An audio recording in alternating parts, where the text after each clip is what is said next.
Oh, the sky looks angry this afternoon. Angry sky, angry people, angry world. What makes you angry versus what makes you happy? And I always consider that happiness is probably the ultimate. It doesn't matter what you do in your life. I think we all want to be happy. Would that be a fair statement? But what makes you angry? And is it important that some things should make us angry versus other things shouldn't make us angry? There's an interesting question. And one of my favourite philosophies in life is to change the things that you can, accept the things that you can't change, and make sure that you've got the knowledge, the wisdom, the logic to know the difference. So if we're getting angry about things that we have no control over, what's the point? If we're getting angry about things that we do want to, either we do want to have control over, or we do want to change, or we can change, could that be a driving force? Could anger be a reason why we make stuff happen?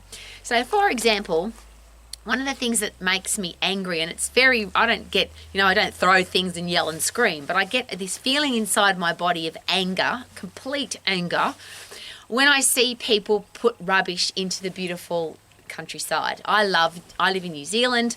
It's a beautiful country. And one of the things I do when I go hiking is I always have a very large garbage bag in my hiking clothes, in my ski jacket, because often I have to pick up rubbish that people have left. I go to some of the most remote, beautiful hiking tracks in the world, and I find beer bottles, cigarette butts, lolly papers, chip papers, and I pick them up and take them with me because it makes me really angry that people would go to a beautiful place and drop rubbish on the ground. So one of my driving forces, of course, is to have a beautiful environment, and I have to do something about it. So rather than getting angry, which serves no purpose, except that it's a driving force to make change. Now, the next step to that, and this is a funny story I always share, me picking up paper by myself makes a little bit of difference. But I was driving behind a car a very long time ago. I was on the Gold Coast in Australia. And I was behind a car that stopped at a set of traffic lights. And out the back window came a big pile of rubbish. There was McDonald's wrappers, and it was their McDonald's dinner papers came out the window, and they just threw them on the ground at the traffic lights.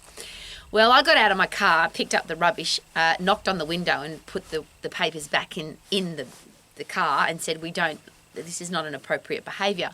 Now, what was really funny about that story is the kids said to the father who was in the car, "We told you not to do that, Dad." So Dad had dropped his rubbish out the car, and the kids had said that wasn't an appropriate thing to do. Now, I'm sharing that with you because I could have left that, but if I want to make a change in the world, I have to do something about it. And that's, again, one of my philosophies in life. There's always going to be bad people in the world, and there's always going to be bad things happen in the world. But is it possible that the world only becomes a bad place when good people do nothing? So if you see somebody littering and it makes you angry but you don't do anything about it, you'll probably walk that angry around with you and you'll just get all stressed inside, but it doesn't make any changes. So there's a great thing. What is your cause? What is the thing that makes you angry? And then do something about it. Now, the physical stress of anger, if you're in a situation where you're angry but you've got no control over it, so you can't change it, that's where, of course, where the phosphate system, the fight and flight system, the overcome stress system comes in. So the body's designed to disperse stress very quickly. If you feel your heart rate going up, your blood pressure going up, your blood fat and sugar levels will be going up because that's called stress. The only way to get rid of that, the fight and flight system, is your body getting ready to fight or to run away. If you do either of those things, you'll disperse the stress and you'll feel better. So have you ever been in a position where you felt angry, annoyed, frustrated? I've seen people do this where they slam the door and they run out of the house or they run out of the car and they run. And then they come back half an hour later or an hour later and they're completely fine. All of that anger has been dispersed.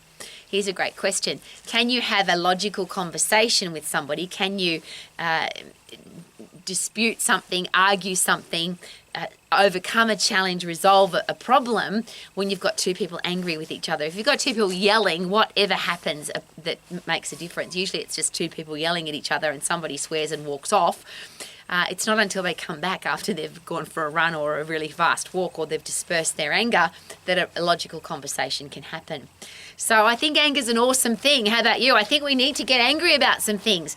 If you're angry about something that's going on in your community that you think is wrong, or something makes you feel angry and you want it right or wrong, then I think that's a great driving force. But what's the point of being angry if we don't do anything about it? So again, that beautiful philosophy.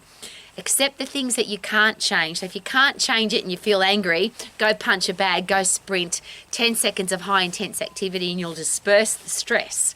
But if it is something that you can do something about, if you've got a cause, if you've got stuff that's making you angry, stuff that you believe in that you think should be fixed in the world, could it be a really good idea to go fix it rather than just put up with it and be angry about it? Because there's a big difference between an angry person that does nothing and a person that's driven by the anger they're feeling, that they then go and do something. And I'll just share a couple of simple examples. I know some people who have gone into politics because they're angry with the state of the country. And I think that's a really good reason.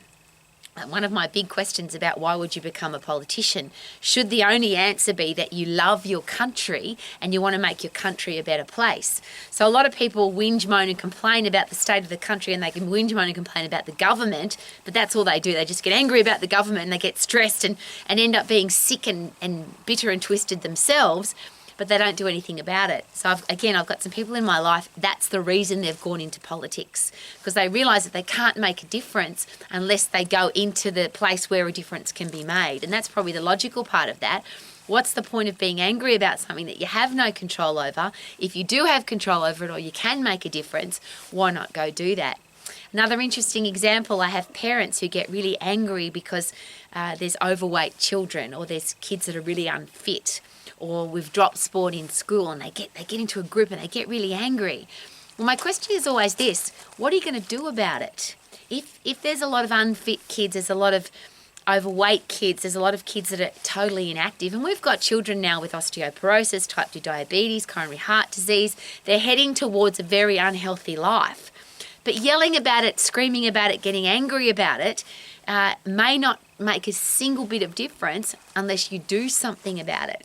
And there's an interesting fine line there, because if you yell at somebody, if you go into an education meeting or a government meeting or a church meeting or a sporting meeting or any kind of, we've got to make decisions here. If you've got people yelling and screaming at each other and getting angry at each other, again, nothing usually happens.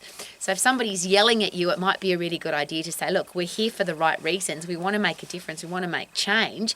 How about, rather than being angry with each other, how about we direct our anger towards the cause that we're here for? If we're going to be angry about something, let's put that energy into making a change rather than being angry with each other. And one of the reasons that I'm sharing this with you is I was brought up in an environment that was pretty angry.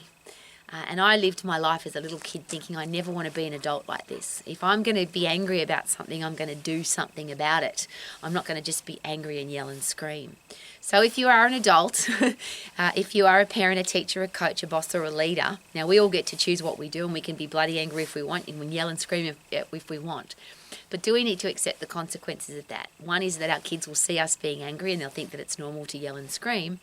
But what difference does it make? If I'm going to be angry about something, shouldn't I put that energy into something that will make a difference so our kids can see that? I don't want to just be known as an angry person, but I'm very happy to be known as the lady that gets angry about that particular thing and she does something about it.